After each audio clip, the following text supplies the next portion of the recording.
verbondsonderrig, geen verbondsonderrig nie, dit hervat die 13de April, en dan bid hier by Huis Simfonie, Woensdag 2 April, om 10:00.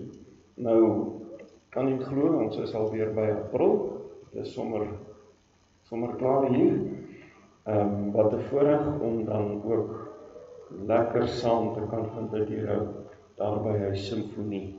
Kom kuier heerlik saam met ons bejaardes. Skimpie Ketsie Roe.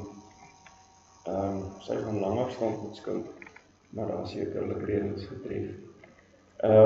Die galery word so 'n bietjie toegemaak, toegespan vir ouers met kinders 10 jaar en onder.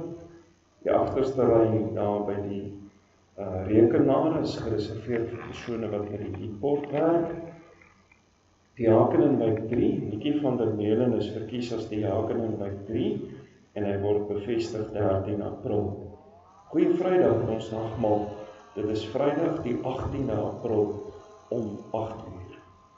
Terreindiens, Hannes Snyman is bietjie met vakansie, ons sal nou hoor, hy het ook verskoning gemaak, maar ek dink Rita het gesê, sy is sommer so bietjie loer daar wat gaan aan buite. En dan die liedbord, Hanne lyk vanoggend heel anders, maar baie dankie weer eens vir julle bereidheid om te help. Gebedslys, oom Daniel van Huisteen, ons het vanoggend op ons gebedslys 'n dankie sê. Oom Daniel van Huisteen gaan dit mee baie beter. Hy was by die spesialis, hy het nou die groot slim spesialis gesien van Johannesburg, en die het vir hom gesê, hulle kan sy medikasie vir die volgende 3 maande halveer, en dan sal hulle nou weer kyk, so dit gaan beter, ons is uiters dankbaar daarvoor.